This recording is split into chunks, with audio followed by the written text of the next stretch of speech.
Hey, this is Jeremy Wagner from Broken Hope, and you are watching Wheeler's Weekend Jams live and direct. Hello, ladies and gentlemen. I am here with the one and only Jeremy from Broken Hope. How you doing, sir? I'm doing good, man. How are you? Fantastic. Awesome. You guys are playing at the Metro tonight. Yep. We're gonna start from the very beginning. Back in your high school days, you were in a band called Crypt. Yep, that's pretty much where Broken Hope. how Broken Hope started. Yeah. Yeah. Right. It was back in like 1988. How was the death metal scene back then? You know, since the 80s scene, like The Cure and Motley Crue were kind of overtaking the scene at that time. How was the death metal scene? The death metal scene was just a fledgling genre. In fact, in '88, there were no other teenagers that we knew that were even listening to death metal. Everyone from our area of northern Illinois, they were all in, people in bands or in cover bands. And there were no bands like really writing original music. There were some thrash bands, like this band Numbskull. They were pretty good back then. But as far as death metal, no one was really in tune with death metal. Like I was going to see Death on the Leprosy tour. I already knew about Morbid Angel and some other bands, and nobody my age knew anything about those bands. And I would go out of state. I'd drive far to see shows and stuff. And I can tell you, we were the only band from the northern burbs of Chicago playing death metal. Yeah, because that was because like Ministry was big, back in the early '90s in Chicago. Right. That time. It's funny too, because the more I think about it, the first like death metal experience I think was watching Ace Ventura when Cannibal Corpse was on there. And I was that like, was wow. Your first death metal experience? That was for that because I was, oh my god, I was in like fourth grade. Yeah. So I was like, whoa, that's awesome. Wow. Yeah, that's cool, man. But yeah, sad to say, your lead singer passed away back in 2010. Yep, Joe correct. Thiacek. Yep. How was reforming the band after that happened? I mean, that must have been really Yeah, at the time that there was a couple of attempts to restart Broken Hope over the last decade, and right before Joe had died, him and I had hung out more and more, and we talked about doing Broken Hope with him and me and hired hands. We had an attempt before that where everyone from the original 90s lineup was going to try doing it, and it didn't work out. Everybody had different priorities, schedules, and stuff. So Joe and I revisited that idea in 2009, and we were working on it. And then when he died in 2010, that kind of set me back a bit. I'm like, maybe this won't happen. And we had a lot of support. Broken Hope had a lot of support from fans, and I heard from people around the world saying, sending condolences and stuff, and they'd also add, Broken Hope can still be viable. You are the heart of Broken Hope. It was Joe and I. We were in that band Crypt you talked about.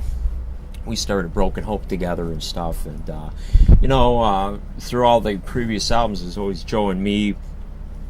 Coming up with most of the music. I wrote pretty much all the lyrics.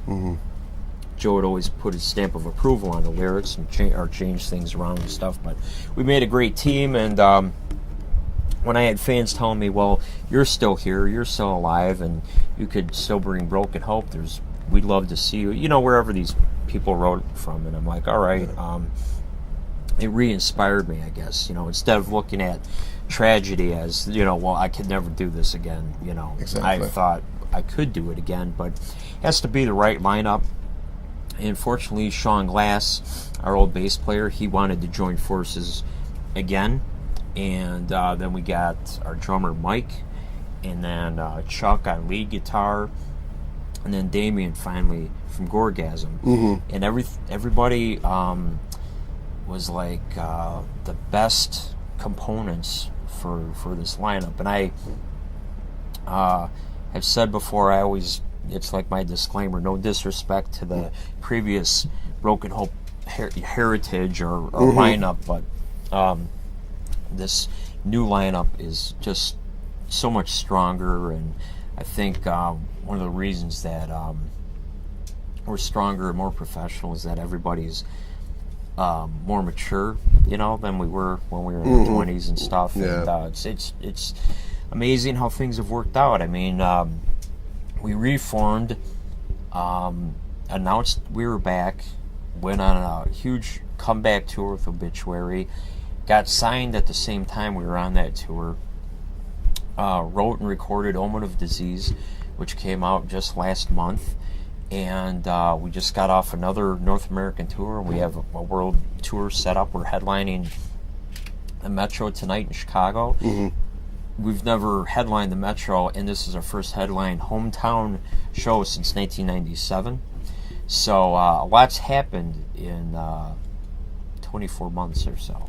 Congratulations on the Omen of Disease, and I was just wondering what was the backstory to the title, and how was the recording process of the album? Well, first off, the title was something I've been playing around with for a while. I had some lyrical ideas that had to do with disease and pandemics and stuff like that, Ebola, and I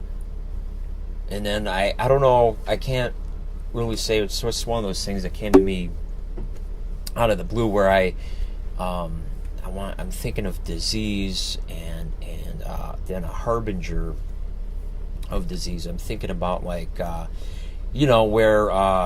the Grim Reaper came from, and the Black Plague of the Middle Ages and stuff. I was thinking about those types of things, and I was thinking what if a Grim Reaper, in my mind, is almost like looks over death happening, to people or living things, and also if the Grim Reaper appeared, it would be like something bad's coming. So then I thought of Omen, like a harbinger of doom, I'm like Omen of Disease, and we liked the title. We, the band, liked the title so much, we decided to actually make it a title track. Now, we haven't had a title track since our debut album, Swamped in Gore. Yeah. And I'm like, I already got a concept and an idea I could write lyrics to. We could make a title track, and everything. So, and the song Omen of Disease lyrically is about this manifestation, and it can be up to the reader's mind what this manifestation looks like. This omen, this is a manifestation of every horrific disease that's ever plagued mankind and all living animal species and whatnot. And the Omen of Disease, when it appears, it's the last thing we'll ever see, this thing, because it's the world is going to turn into one big round graveyard. And when it came to the cover art for Omen of Disease, that's sort of the description I gave the artist Wes Benscoter, and we went back and forth, like, does it have, it doesn't have to be, the omen is a manifestation of things. It doesn't have to be like, it doesn't have to have just like one face and it look like Vic Rattlehead of Megadeth.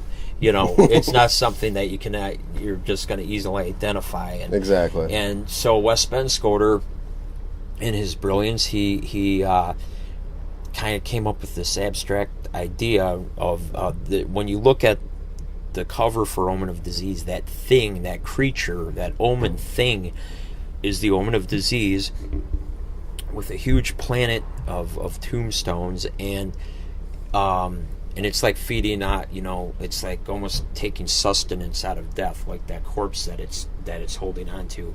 And I like to look at that photo as a snapshot. If you had a camera and you took a picture of the Omen of Disease, that would be in one frame. If you took another picture, that whole form could have already twisted itself into something different.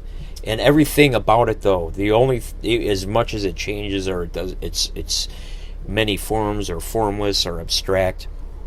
Everything that is manifested is one thing, and it embodies disease, and every disease. It's a horrible, nightmarish thing. So that's kind of where my head was at, and the art and all that stuff. Interesting. Yeah. Wow. All right. Yeah. Cool. That's deep. That's deep. Yeah. There's a lot of new, death metal, just regular metal bands coming in here and there. What band is really hitting the scene, even though I wouldn't consider them even metal, but Ghost BC. Have you heard of those guys? The Priest. Oh yeah, What's your opinion on those guys? My family, I have family members who love that band, and we saw them perform a few times. We saw them in I don't know. Yeah, Rockin' the Cradle. Hey, I'm doing an interview, you guys, on video. Sorry. It's okay. We're having a fucking earthquake here. Sorry about that. It's okay. Anyway, regarding Ghost BC, I saw them when Metallica did that first Orion Fest that they're doing. We saw them really up close at that festival, and I have certain family members that love that band. I dig I dig their imagery and production. I can't say I'm a huge Ghost BC fan, but I definitely like what they're doing, and they're everywhere. They are everywhere. I think they just toured Europe with Alice in Chains. I think they either that tour's going on or they just finished it. They were touring with Deftones at Avenged Sevenfold as well. Oh yeah, Alice, okay. Yeah, they opened up for them. So they're just hella popular. They're getting around. Yeah. Is there any other bands that you've been really getting into, like newer bands that really caught your attention lately? Oh, there's this band from Northern California. They're called Oblivion, and I used to know another band called Oblivion from Canada back in the 90s. This is a different Oblivion, but they're really brutal. And that's as far as a newer band, that's one that I've been listening to more and more. Yeah. Nice. Oblivion. I'll have to check those guys out. Yeah, they're pretty damn heavy. Sweet. Yeah. Sweet. You guys played at Germany too, at the Extreme Fest. How was that playing? I can't imagine playing in front of Germany. And how was the reaction to the crowd and everything? A lot of bands always say, in other countries, the crowd is way more intense. The crowd was fantastic at Extreme Fest, and Metal Hammer Magazine Germany had us as guests at their booth. We saw a bunch of stuff, and that was really cool. And the crowd was great. One thing, it was freezing cold, man. It was I think we played there I think it was in May, and it was just a real rainy, cold day. I just remember how cold I was, But we had a great time, and we flew from. Extreme Fest was awesome just in general. It was a great show for us, and it was great to be back there. And we flew straight from Germany to play Maryland Death Fest after that. Nice. So, and that was awesome too. That was awesome. Yeah, that was incredible. Yeah. Right, awesome. Totally out of the blue, but I always throw these questions in there. Do you like David Lee Roth Van Halen or Sammy Hagar Van Halen? David Lee Roth Van Halen. Yep. I'm so glad you said that. Yep. I just picked up the first album not too long ago, and I agree. David Lee Roth all the way. Sammy Hagar just doesn't do it for me. I was just jamming Where Have All the Good Times Gone yesterday, just on shuffle. Yeah. Ice Cream Man is one of my favorites. Yeah. I love that album. Yeah, that's just the Van Halen I love. That's what it was. Yeah, back in they were one of the first. That guitar sound, I should say, was just very unique. I think Sammy Hagar. Not take anything away. I think he's a great frontman and whatnot, but there's no one that sounds like David Lee Roth. There's no one with that personality and Exactly. charisma, and he was a real. Well, he's not gone, but he's when you think of vintage Van Halen, that's a front man. And That's right. That's how that's that Van Halen sound. I agree. So I'm on the David Lee Roth side of things. Definitely. Other than music, what else inspires you in life? Oh gosh, literature. I mean, I'm really drawn to fiction, and I'm a novelist myself, and so I get inspired by things I read. Mm-hmm. I also get inspired by art in general, just whether it's lowbrow art or classic art. If it hits me right, I can draw inspiration from all kinds of artistic things, different types of arts. Interesting. Movies, definitely. film, literature, and paintings, whatever, anything. You'll like my last question then. But before I get to my last question, I see your keychain and everything, and I wasn't going to ask you this, but now I'm going to since you're wearing that. But when it comes to legalization and marijuana and death metal, I can tell you about this. This is interesting. I'm not a connoisseur of weed. There's guys in my band that are, but this is California's finest, and nice. And it's got pot leaves, and it's got the Golden Gate Bridge and stuff. And we just did that tour with Deicide. Mm-hmm. I can't believe how many places on the West Coast, especially Northern California and the Pacific Northwest, like Oregon and Washington. There's like weed centers everywhere you go, man. Mm-hmm. And there's a guy, this California's finest. This guy's up and running, and he's really good friends with Sean, our bass player. Mm-hmm. And he has packages of joints, like really high grade marijuana, and so they look like a pack of cigarettes with his logo on them. Yeah. When you open the pack, inside are individually wrapped joints. Yeah. Oh, nice. And they're like, it's like high octane weed. We this guy brought a cooler, like a styrofoam cooler this big, with packs of these marijuana pre-rolled cigarette. I mean, the packaging's phenomenal. This guy's like in full production. This guy will be a multimillionaire, I guarantee, in a couple years. And then not only that, he's got weed brownies and cookies, like stuff you'd buy at a vending machine somewhere in a cafeteria.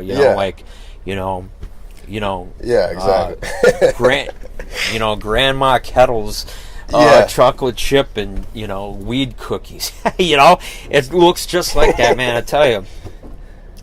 We took a couple bites of that stuff, boy. I'm a lightweight anyway. I didn't even have to smoke anything. Like I said, I'm not a connoisseur, so I get lit up pretty easy.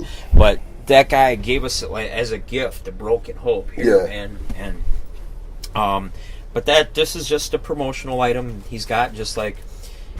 He's got these and pens and everything. Oh, nice. Yeah, so legalization. But legalization. To answer your question, though I'm not a connoisseur, as I say, I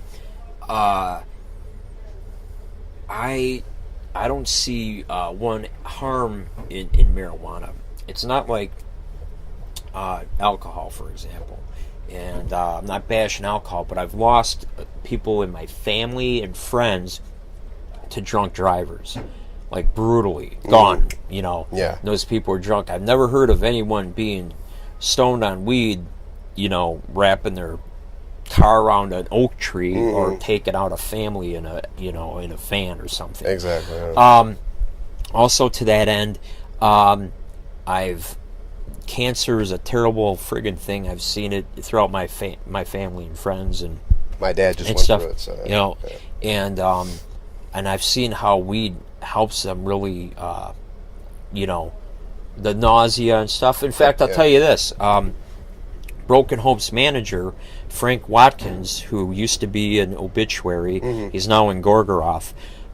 He's been going through cancer treatments for some time. He was really not doing good, and I think he just had his last treatment. But I'd like to say I talked to him after he gets chemo, and he gets violently ill. And I'll talk to him on the phone, and he'll be hitting a bong, and it really does him good, and that for me, I think that's great. So why please legalize it for everybody? It's great. You know what I mean? Yeah. Oh, totally. Well, because you think medicinally and other recreationally, either one. I mean, I just don't see it being a bad thing. Well, it's funny when it comes, even listening to death metal, or when you think of smoking weed, you think, going to to see Fish or something like that. But you go to Ozfest or you go to any of these metal shows. I mean, there are people still smoking weed at metal shows. Like I never, a lot of people are like, no, take that shit out of here. That's not metal. It's just like, hey, it's just marijuana, dude. It's not. Even metalheads smoke it too. So dude. Come on, man. You could go to a jazz club since the goddamn 1920s. Yeah. There's pot in the air, man. That's the thing, It just goes with music. Like you said, whether it's Fish, whether it's Broken Hope, or a jazz band or whatever. I mean, Exactly. Yeah. What's the harm? People are at the same shows drinking beers that come in cups this big, are martinis and cocktails, that 100 proof alcohol. I mean, come on, man. So it's like such hypocrisy. So Black Friday, people are the other day. I didn't even go drive. All the cops, stopping at every exit. Like, forget it. I'm staying home. It's like you already saw that coming. By the way, not to get off subject, but since we just had Black Friday yesterday. All the warnings were there. It was all over the news. And sure enough, man, I watch CNN every day and other news stations, and I'm seeing footage of people being trampled. I'm seeing people fighting. And then on CNN, even the ticker tape thing going on the bottom, woman and man arrested in Walmart for they spit on a woman and her kid. Spit on them, too. Because they got some fight over some item, and I saw a meme that made a lot of sense to me. A lot of memes I see like on Facebook are stupid as hell. I'm so sick of memes, but this one showed these emaciated African children, reaching for a rice bowl that was being distributed, probably from the UN or some organization helping feed hungry people, and they're very emaciated ribs, skeletal looking, and then there's a border, and then there's a woman with a freaking shopping cart just piled with shit, dude, like caught like click, at a Walmart, and the bottom said, "Explain necessity." Well, what was I'm not here to preach, but dude, that meme was like, dude, exactly. Brad Pitt and Fight Club, the things you end up owning you. Yeah, exactly. So, I did what you did, bro. I didn't leave the house yesterday, man. No. We had Broken Hope rehearsal for tonight, and I just stayed put, man, waiting to practice at my home. Yep. Yeah. Smart move. Yeah. Smart move. Yep. Well, the final question. If you had to compare your band with a movie, what movie would it be and why? Ooh.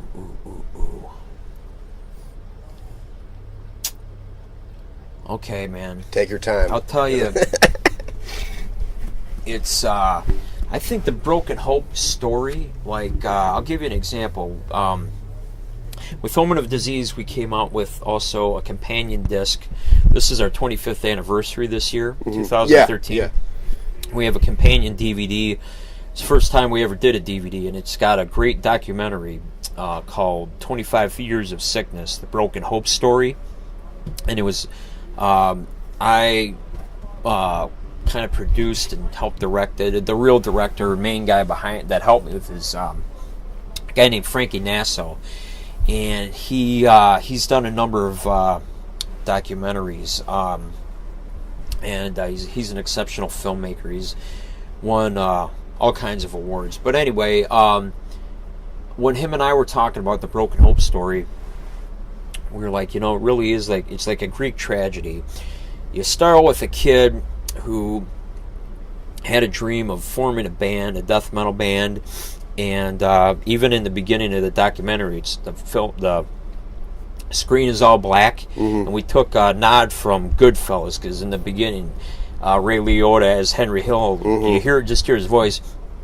He says something like, "As long as I can remember, I've always wanted to be a gangster," or something. So you hear me saying, "As long as I can remember, I wanted to be a death metal guitarist," and then boom, it's all this Broken Hope imagery, bam, bam, bam, bam, boom, and then the film kicks off. Nice. The Broken Hope story is like a kid's dream comes true. I graduated high school, got signed, and then did all these tours. I've met bands I've worshipped. I've played with bands I've worshipped.